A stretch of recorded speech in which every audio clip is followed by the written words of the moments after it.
What's happening, everybody? Woo Kim with LynkMe Cards here. Today we have a special guest. So excited for this one. His name is Joseph Limo, and Joseph and I met in the real estate industry, and he's been coaching me, mentoring me, giving me insights and feedback on everything that I do. So I'm super pumped to have him on. So Joseph, how you doing today? Hey, I'm doing awesome. It's an honor to be here with you, Woo. I think incredibly highly of you, and I really consider you a partner in this industry. Right on, right on. I appreciate you, Joseph. Hey, man, where are you from? What do you do? Walk us through what you do. Yeah, thanks for asking. I'm a real estate broker here in Southern California. I've been in the industry for about 20 years. I actually went to school to be an elementary school teacher and found that I was just way too ambitious to stay in the classroom.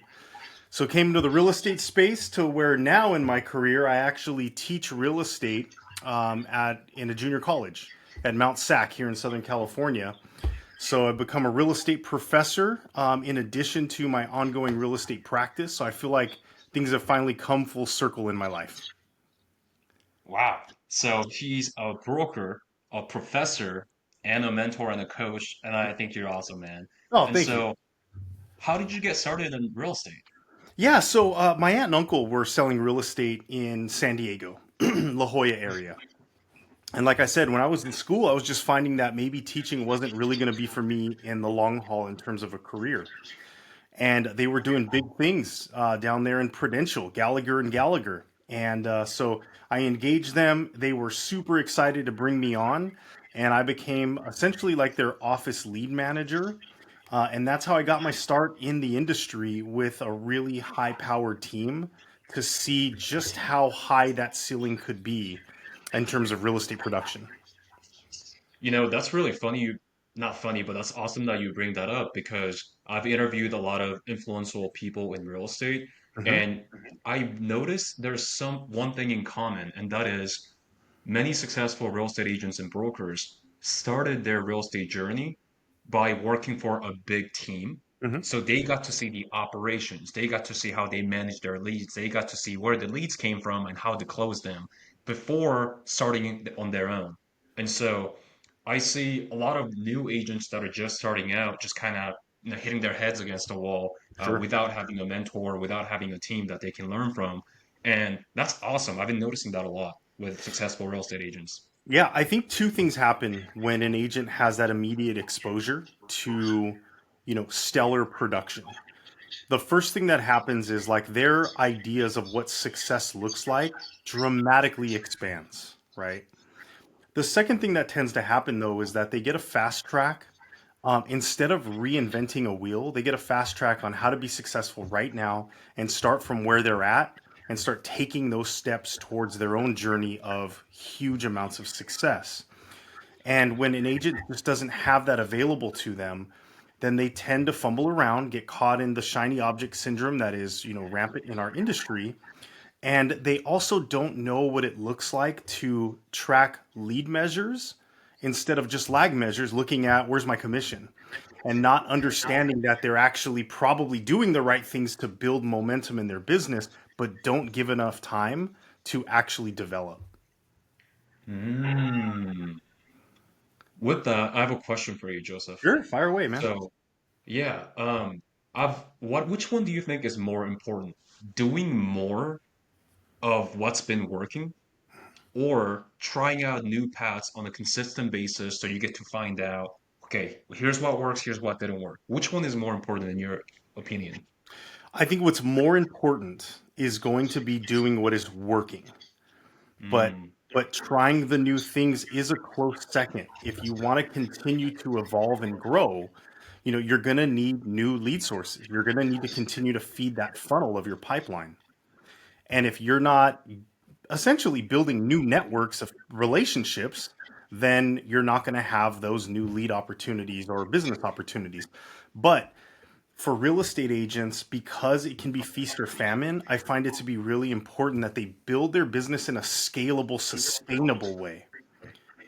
Meaning that, you can't just drop everything in most cases for agents in terms of their personal finances and go chase the next great thing. They're probably going to have to do it where they've built a momentous business model and then they integrate new ideas, new ways to build business without losing that lead flow or that income flow. Mm, mm. So, guys, for those of you watching, I would really, pay close attention to what Joseph is saying. Just to give you a little bit of context, Joseph was selected nationally to be one person that would be leading a forum, a real estate forum, so real estate agents. They have a lot, they were interviewing a lot of real estate coaches and mentors, but Joseph was the one that was selected to lead that forum. And he's also a professor. He mentors a lot of agents. So I would listen to what Joseph has to say. I just want to provide that context for the Well, uh, thank you, Wu, and audience. just to add specifically for that forum, it was for brand new agents because we do see a lot of great leaders in the real estate space. A lot of them have been willing to pour into me throughout my career, but there tends to not be quite as many with a hyper focus of the brand new real estate agent. And so that's where I found I could fill that gap by really pouring into the brand new agent from the ground up. They just get licensed, they don't know what to do, and we take those fundamental steps to build a great foundation of their business. Well, let's piggyback off what you just said. So let's Sure. just say I'm a brand new agent. I Yep. just got my real estate license. Um, I don't really know what brokerage I should pick. What would be the first 1 to 3 steps that are crucial, in your opinion, that a brand new agent needs to take? It's a great question, Wu. And I really think that step number one is to build your business plan. And the reason why I think building a business plan is so key is because number one, it should help you to reverse engineer the numbers so you know what your expectation of your own work is going to be, right? So as long as you're clear on what your outputs need to be so you can hit your numbers, then you can start to really look at the lead generation strategies that you're going to implement into your business. This is really key before picking a brokerage because you want to go and then find the brokerage that's going to really tailor around or have the most amount of value based on your blueprint for success. Hmm. If you understand how you're going to build your real estate business, now you can look for the brokerage that's going to give you the best support, the best training, the best tools and technology around how you're going to approach the business. So I think building your business plan is absolutely step number one. Step number two, obviously, is to find that right brokerage and pour in. Okay. Um, Shiny object syndrome is a real thing. And in some cases, it makes a lot of sense for a new agent to be really clear about the brokerage that they're picking and then put your blinders on and then come back to where we started, which is what are your outputs? And get really good at building that muscle memory. Okay. It's like going to the gym and obviously we all want to go and crush for 3 hours the first workout, but then you're never going to go back because you're too sore to even get up the next day, right? Hmm. But if we learn how to continually build consistently that ability to go out there and break a sweat in our business, then we're building this agility that we have and this endurance that we have that no matter what happens in our day, we know how to produce new opportunities for ourselves. Okay, so that's really the second one, right? Get in there and just get to work. And then I would say the third one is hopefully they've picked a great brokerage and or a team, right? So they're getting all that they need in terms of support. But then I think the third thing that they really need to do is get with a coach. A business coach is so important. I still have coaches. Coaches have coaches. I want everyone to understand that. Coaches And have coaches. coaches have coaches, man. Absolutely. I wouldn't hire someone as my coach if they didn't have their own coach. Mm, Here's where coaches are really instrumental. When you're brand new and you need a lot of information, they're going to supply you a lot of that information like we talked about. But even over the long haul, when you are in the situation, if you're the one running your business, if you're the one in that rough transaction, you are too close to the situation to have that ability to see it from far away and have different perspective. That's one of the most important things that a coach can deliver to you, regardless of your experience level, regardless of all your amounts of success. It's just that ability to not be connected to the result and therefore give you, in a lot of cases, just a different perspective. And in most cases, a clearer perspective without all the emotions. dude, that was really good. Coaches have coaches. Yeah. Wow. Okay. So Joseph, how long have you been in the industry? 2 decades? Yeah, 20 years. Yep. 20 20 years. I years? started in 2004, so I'm into my 20th year. Wow. Okay. Okay. Yeah. So let me ask you this, Joe. Let's just say, with the knowledge that you have in your head, hmm let's just say you went back 21 years. Yep. You're a brand new agent. What are you doing today to get business? If I was going back to, oh, you mean like if I were to start back over? Is that what you're asking?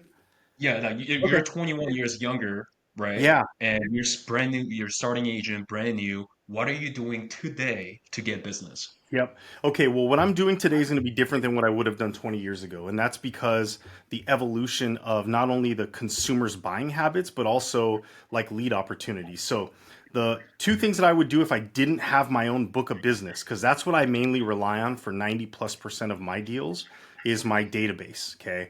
But without that database, number one, I would connect with a team that has a really large number of online lead opportunities and a really clear sales path to convert people from being an online lead to a client for life. So that's like number one. I'm going to look for those lead opportunities. Second thing I'm going to do is a ton of open houses, literally 3 to 4 days a week. Okay. That's number two. And then item number four, and again, this is going to be just based on what I know now. I'm definitely going to be working in neighborhoods as far as building a farm area. I'm very relationship driven. And so, like, building a farm area can be geographic or it can be more like a referral network style, where you're looking for people who maybe aren't necessarily homeowners, but within similar industries where you can feed them referrals and vice versa. So those are the three ways in which I would start building my business right now. And especially with technology and the consumer needs and demands and how quickly they want information back, start with those online leads because if you can convert them in an effective way, it's going to pour into the rest of your business and your conversion rates are going to be extremely high. So finding a team with a lot of online leads, learning from them how to close online leads, Yep. doing a lot of open houses on a weekly basis. And number three was, what was it? It's Farm. basically creating a farm area, and it could be geo farm or it could be like relationship farm. But remember, and think about it this way, Woo. I like to look at a business plan where I'm thinking about business now and business in the future. This is where a lot of new agents don't have the wherewithal, and even some experienced agents to understand, how long it takes to, let's talk about a geo farm, how long it takes to really start getting business from a geo farm. And so that could be mailers included with door knocking, including holding community events, right? And so an agent might be pouring a lot of resources, time, money, you name it, and not seeing results for well into 9 months. And that's not wrong or bad. It can happen sooner than that. But typically, that is the type of lead generation activity that takes more time to foster. The good news is, once that pops, you should have built really good relationships. Easy come, easy go. It's the opposite. It took a long time to develop that, and it's going to be fruitful for a long time with minimal maintenance. You want to maintain it, but you're not going to lose it tomorrow. So, if an agent doesn't understand that that's a long term play, and they pour Mm, all of their resources, their entire business model is around those longer to come to fruition lead generation sources, they might be out of the business in 6 months. So that's why online leads are awesome because these are people who are looking right now. They are further down the funnel. Okay. they're So hot. you have that. You have something that's going to take a little bit longer, like a farming area or farming type. And then open houses are a really great lead source. I'm a big believer in open houses because if an agent's doing an open house correctly, okay, Hmm. not only with how they engage consumers, how they leverage technology to make sure that they're getting all the right contact information. Thank you, LynkMe cards. And they're doing a great job of following up. Every three open houses should turn into one new client to work with. Now, that doesn't mean a closing that month. Okay. So if you do 3 open houses this month, that doesn't mean you get a closing this month necessarily. But it does mean you probably uncovered a new buyer to work with or a potential new listing that's coming up. Okay. So think about this though. If you're really diligent about open houses and you're doing at minimum 3 a month, that's one new client you get to start working with. You start doing this in the next 3 to 6 months, then you're going to start seeing these closings start to happen because you've been building up people who are a little bit more down that pipeline than a farm area. Maybe not as far down the pipe as an online buyer, but someone in the middle. So there again, just understanding the business well enough so that you can have a diverse business model. So you have business now and business in the future. Joe, this may be a dumb question, but so There's open no dumb house. question. I want you to educate me here. So you do an open house when you have a seller client that Yep. wants you to represent them in the selling process, right? So let's just say I'm an agent. I don't have any seller clients. Mhm. How would I go about doing open houses if I don't have any seller clients that I'm currently working with? Absolutely. Step number one is you're going to want to get with your broker and make sure that they provide you the guidance as far as how far out you can go to look for an open house.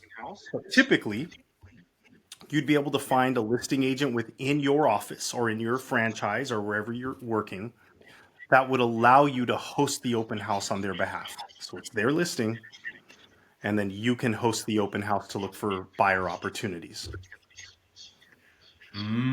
So working directly with the listings agent and hosting their open house for Absolutely. them. Yep. And Got if it. you have some great listing agents around you, they have too many listings that for their ability to host their own open houses every single time. So they need that opportunity from another agent to say, hey, let me help you. I'll host your open house. Make sure that the sales cycle that you prescribe for your listing is being implemented. Your sellers are happy because someone's actually hosting the open house. And you could be free to host a different open house or go get more listings. And now to get into the math, would the agent representing the seller would still get all of the commission? Let's just say no. Oh, so that's a great question. So if they are the listing agent, they're going to get compensated directly from their seller based on them representing the seller. If you, Woo, host an open house for that listing agent and you uncover a buyer opportunity and someone wants to buy that same listing, that's something you should work out with the listing agent beforehand. A lot of listing agents are going to say, listen, if you're kind enough to go and host this open house, do the proper marketing, and drive traffic to my open house, if you get a buyer from that open house, good on you, run with them. Some listing agents will do more to help drive that traffic and position you better to get opportunities.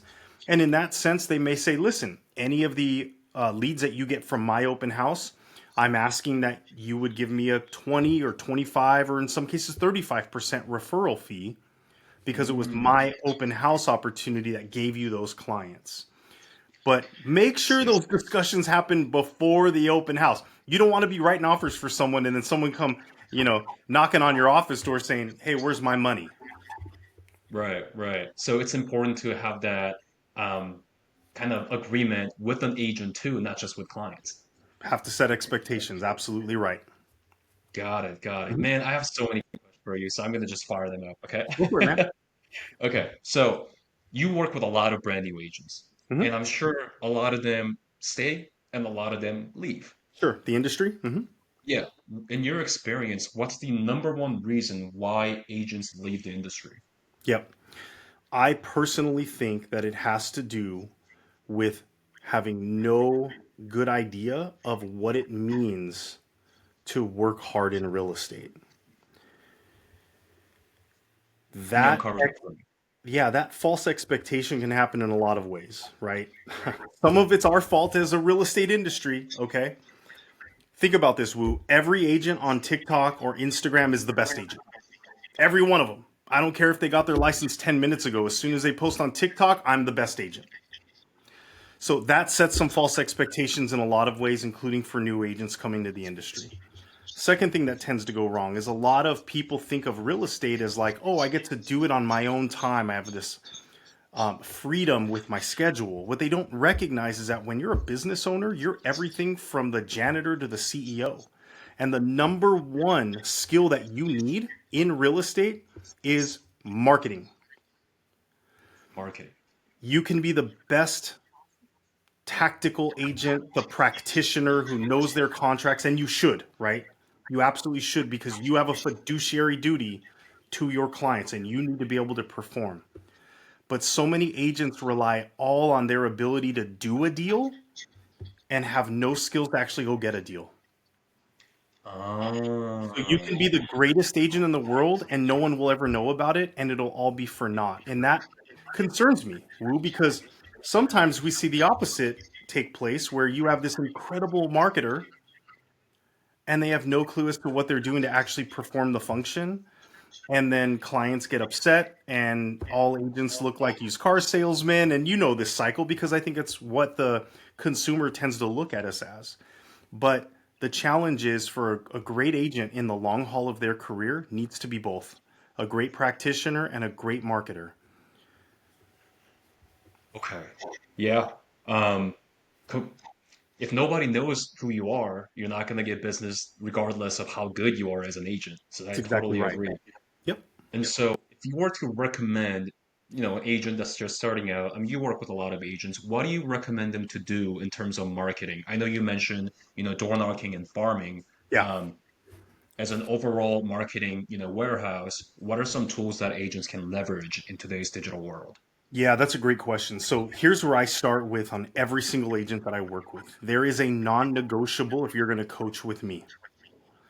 Your number one lead or client acquisition strategy is going to be your database or sphere of influence. Now, there's the obvious reasons, right? These people already know you, like you, trust you. Now they see that you're in real estate. It should be a closer path to being able to do a deal with somebody, right? When they're ready. But the other part that I think a lot of people miss is that if you can do an effective job of organizing those people, staying in touch with them and leveraging a CRM or other technologies to have touch points with them, now and only now are you ready to go and do other lead generation sources. So many agents go and cold call and door knock and spend all this money on Facebook ads with no skill set, process, or even interest in following up. And they're wasting their money and they're wasting their effort. You need to shore up your sphere of influence first. Get a process down because if you're good at communicating with them, making sure they don't fall through the cracks, having touch points in as many possible ways that are automated, but yet keeping you informed as to when it's time to speak with them or go see them, now you're ready to build that engine. And this is where an agent over maybe 5 years, 15, 20 years, other agents come to the industry and go, why is this person so lucky? I see people call them all the time. They just sit there and people are blowing them up. Hey, Joe, come sell my house. What they're not seeing is all of the years of a hyper focus on that communication plan with their leads and database and that effort to go out there and build more relationships that come into that same engine. That's what happens over time if you run it the right way. I think that's beautiful because I work with a lot of agents myself, and I've recently had a chance to set up an agent that's been in the industry for 32 years. Wow. He just recently got our LynkMe digital business card. But my point is, I asked him, hey, what are you doing to market yourself? Like, what are some of your go-to-market strategies? He says, I do none. I don't do any marketing. I've done a good job with my database, my friends and family for 32 years. And so he's at a point where he does not need to do marketing. People start coming to him. They look Mhm. for him. They seek him out. And so I think that's the beauty of the real estate industry is that if you just do a good job for a long time, you're gonna be good. It's just a time game, right? And so, I mean, from an outsider perspective too, Joe, is that there's so many old agents, like older agents, that will never retire because why should they? They just Mhm.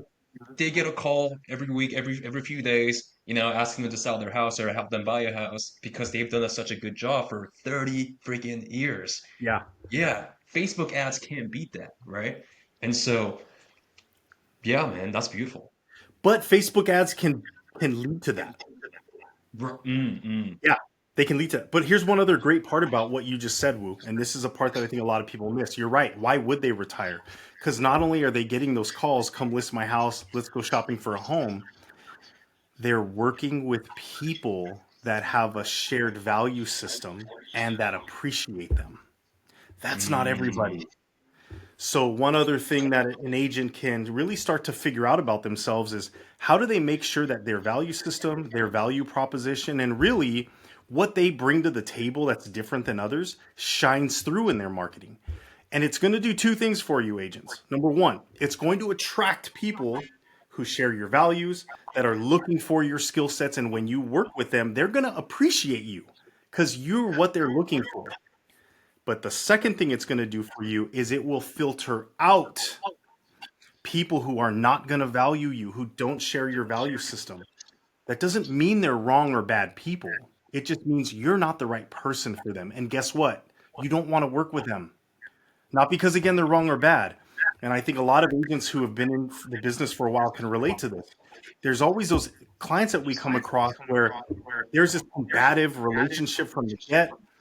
We work 3 times harder for those folks, and when it's all said and done, they still don't have that appreciation for the agent, and in some cases will badmouth them. Mm. You just would it'd be so much better not to work with them. So when you talk about that agent that's been in the business for so long and now they just get calls and why would they ever retire? Not only is it because of the ease of the pipeline, it's also because the people they're working with, they love them, which is that is a powerful business right there. Yeah, that is a powerful business that you can scale to the moon. Just, yeah, it's awesome. Well, Joe, you also have experience yourself building out a team. So could you just Mhm. dive a little bit into that in regards to what's the biggest difference between being a solo agent versus start recruiting agents under you, right? What Yep. does that look, what does that transition look like? Yeah, it's really interesting. So when you start to build out like either a team for your own team, like your localized team, or to like build an organization within a brokerage, what you really start to find is that a lot of agents will want to be everything for everybody. Okay. And it's just like we talked about when selling real estate. Just know who you are, the value that you provide, and triple down on that. Okay. Mm. Does that mean you can effectively recruit every single agent? Probably not, unless your goal is to recruit for the sake of winning for you, which I don't think is the right philosophy. It should be that the agents that come to work with you is because they're going to be better for doing so. All right. So what we've done a little bit different here with my organization here at eXp Realty is we've aligned with 21 different real estate coaches across the United States, and we really focused on the last 7 years of my career being able to build agents in two different ways. The first is no matter where they are in their growth of their career, we have specialized coaches and training programs specific for where they're at. So we understand the new agent as an example. We know their problems, we know the areas they need to develop, and we know what comes next in their career. And once they get there, then we have a new set of coaches and trainings because now we know their new problems and we know how to get them Mm. past that. So it's this ability to continue to scale and continually grow no matter where you're at in your career. But then the second thing that we found was really important is that agents need to know how to differentiate. Okay. Like I said, every new agent's going to go on TikTok immediately and they're the best agent. All right. So we can't have that message. It's just, it's vanilla at this point. It's wallpaper. You really need to know how to differentiate yourself. And if you're going to market that way, you better be able to deliver on that promise. So our coaches also help agents identify and then implement niches in their real estate business. This could be REO, probate, um, online offer approaches, cash offers. There's a lot of different ways that you can go after niche areas of real estate. But then you really need to have, again, that opportunity to be guided by someone who already invented the wheel, and you just get to better fine tune that wheel for you instead of starting from scratch. Wow. I was going to ask you, hey, what are some ways people can niche down? But you answered it right there on the spot. Yeah, Yeah, I totally agree, man. I think specialization or niching down is so important because you can find a real estate agent, another digital business card company, another lender, another inspector.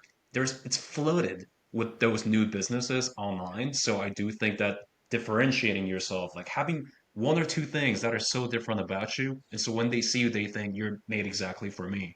I yeah, think that's the key, especially when you're starting out. Yeah, totally absolutely. agree. And so like coming back to like the building an organization, what we realized early on and we really just became not only at peace with, but then built power around is the idea that I can't be everything for everybody. I'm not a cold caller. I'm never going to try to coach or guide another agent on cold calling because I didn't do it in my career. And I Mm, will not, and our culture of our group is we will not fake it. Okay. So when people come to us, we're highly specialized because we have done the work there. And we're not going to ask someone to do something that we haven't done for ourselves. And we get to stay in our lane. So as I mentioned, I really focus on brand new agents. Once an agent is kind of outgrown because their performance is, at a certain metric, me as a coach, that's the greatest thing in the world. I don't ever like the models of coaches where they want you to stay with them forever. A great coach should make it so that you don't need them anymore as soon as possible.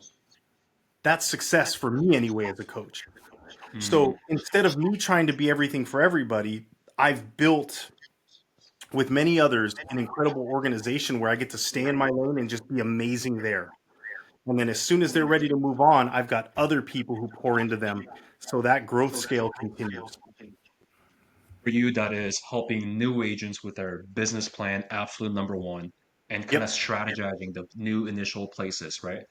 Stages, rather. Absolutely, helping them see the things that they don't know how to ask, like we talked about, now business versus future business. Because you have a blueprint that's beautiful, but then if all of your approaches are business in the future, I want at least an agent to be aware of that instead of going, "Hey, I tried real estate for 4 months and got decimated.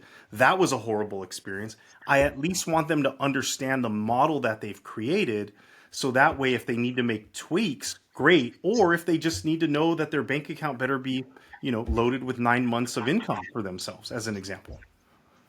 Yeah. And that's another thing I wanted to ask you, and that is, would you recommend a new agent before becoming an agent, just kind of have that saved allowance for you to, go through the trials and errors and, have a safe cushion to fall back on when you're not closing deals?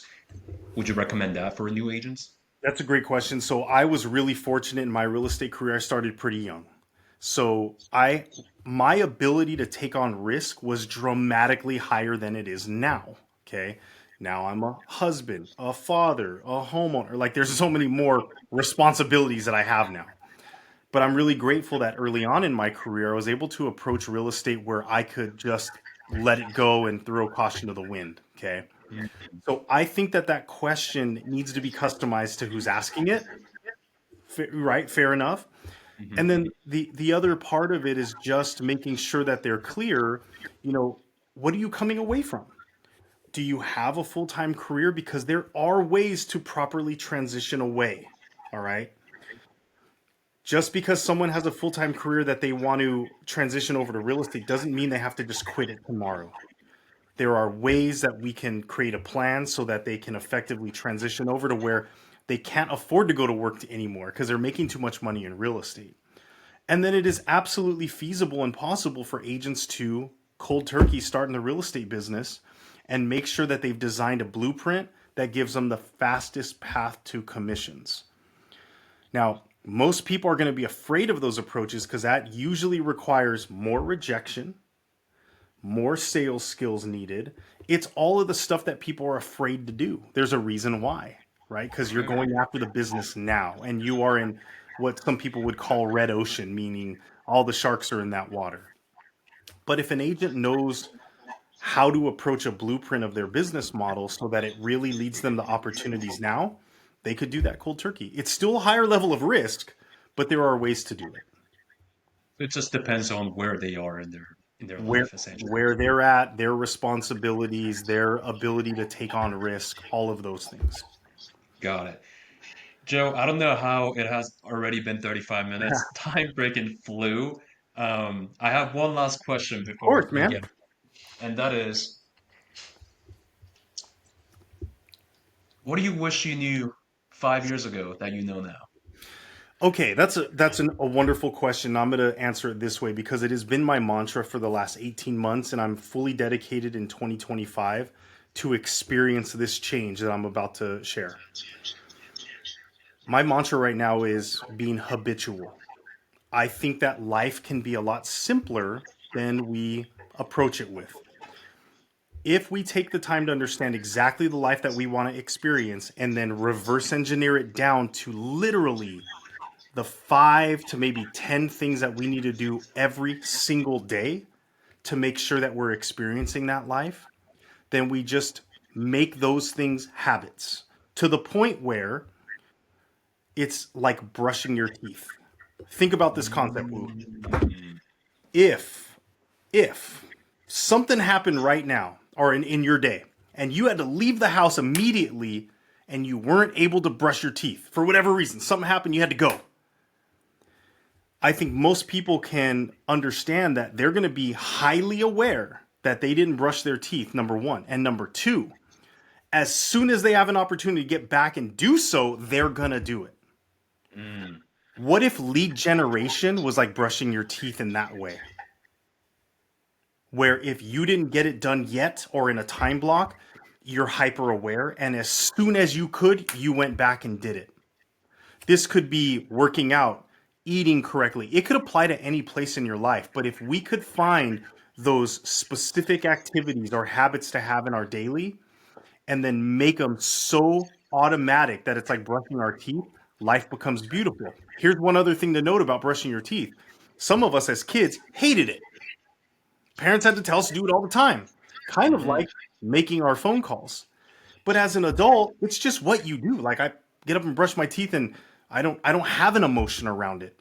What if the scariest thing in your professional business is something that you just don't even have an emotion around anymore because it's just a habit? That's the power I want to have everyone kind of understand and implement into their business. And that's the one thing I wish I could have done 5 years ago. Man, that is powerful. Wow. So making the core actions you need to do to propel your business forward a habit. A habit. Wow. It's brushing your teeth, baby. It just I don't know if you happens. can see, but I got chills. Can Hey, you see I love it. it? Joseph, that was awesome, man. I thank you so much for hopping on. I've learned a lot from you. I'll have you again, of course. And any closing thoughts before we get off? It's just an honor to work with you, Woo. You know, I got to be honest with everyone that's going to watch this podcast. You drive me, Woo. Your energy, the fact that you're so young, and your ability to just have a proper business acumen is inspiring to me. So you keep doing you, and thank you for pouring into me as well, my friend. I appreciate you, Tom. Thank you always for giving me the insights, mentoring me, guiding me in the right direction. We look forward to building that web together. Amen, brother. Have a good one, everyone. Thank you guys for watching us. Thank you guys. Next time. All right. Bye.